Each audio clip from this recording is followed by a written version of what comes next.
صباح الفل يا حبايب قلبي، عاملين ايه؟ يا رب تكونوا بخير. يلا نسمي الله كده ونصلي على الرسول. اللهم صل وسلم وبارك على سيدنا محمد وعلى اله وصحبه وسلم. يلا نعمل صينيه قمر كده. بصوا يعني ميكس من اللذاذه والطعامه بجد تحفه، هتعجبكم. تمام. معايا هنا كده حتتين لحمه قطعتهم شرايح صغيره خالص عشان تاخد سوا الصدق والكفته وايه يعني ما تاخدش وقت عنهم كتير. بس طبعا عشان اللحمه هي اللي بتاخد سوا اكتر يعني، فحطيتها الاول كده لحد ما دخلت في السوا. تمام. يعني دقيقتين تلاتة كده، لان نوع اللحمة كانت حتة طرية يعني كويسة. تمام. والمفروض ان الخضار كله يتحط في الاخر، بس انا حطيت البصل، بحب اتبله كده لان لو ولادي حسوا يعني بقرشة في البصل كده في الاكل ممكن يعني مش بياكلوا، فانا حطيته يدبل كده مع اللحمة. تمام. بجد تحفة تحفة، هتاخد ميكس طعم الصدق من الكفتة من اللحمة كله مع بعضه كده، ميكس مع بعضه بجد خطير. وهسيبها دقيقة كده بس البصل يدبل، وهرجع برضو اقلبها تقليبة كده، وهنزل بقى بتاني حاجة بقى الصدق. تمام.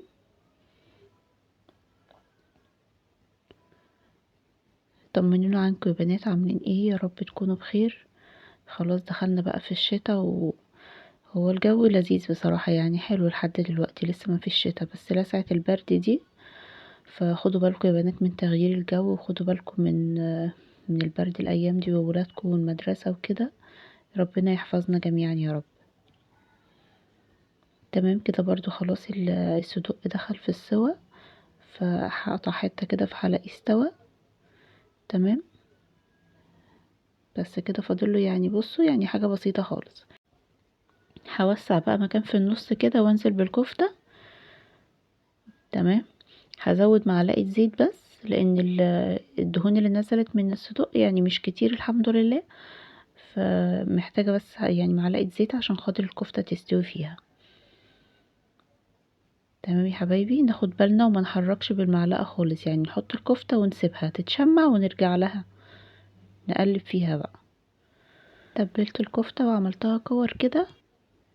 نقفل عليها دقيقة بس يا بنات لحد ما تمسك نفسها كده، عشان لو قلبنا في الوقت ده كده هتتهري مننا. نرجع لها تاني. بصوا يعني نقلب بقى براحتنا خالص، يعني اللي هو برضو ايه يعني بالراحة، عشان هي استوت بس برضو ايه بالراحة عشان ما تتهريش منك. عايزة اقول لكم في الوقت ده الريحة كانت خطيرة خطيرة تحفة بجد. ننزل بقى بالخضار، معايا قرن فلفل حامي كده وفلفلاية صفرة، لو عندك فلفل احمر الوان برضو يبقى تمام. الصينية دي سميناها ايه؟ صينية افتتاح المتحف. تمام. الولاد حبوها بجد وكانت تحفة وريحتها جميلة جدا. هو المفروض كنت نزلتها لكم امبارح طبعا عشان الافتتاح، بس يلا هو الحمد لله. ومعايا برضو طماطمية مقطعاها كده برضو حلقات او جوليان، اي تقطيعة بتحبيها، وبالراحة وانتي بتقلبي كده. حابة بقى تعملي لهم سندوتشات، حابين تغمسوا كده. بصوا احنا مش هنزود بهارات لان الكفتة متبلة، والصدق برضو فيه البهارات بتاعته، فيدوبك بس حطيت رشة ملح ورشة فلفل وورقة لوري ورشة قرفة او بهارات، بس كده. فبقول لكم حابين بقى تعملوا سندوتشات حابين كده، انا بصراحة بحب اقدمها في الصينية كده، تغمسي وتاخدي كده بالصوص اللي في قعر الصينية نازل منها، بجد تحفة.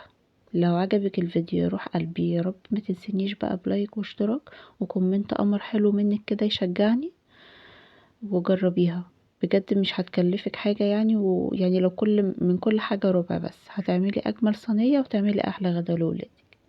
اشوفك في فيديو جديد، مع السلامة.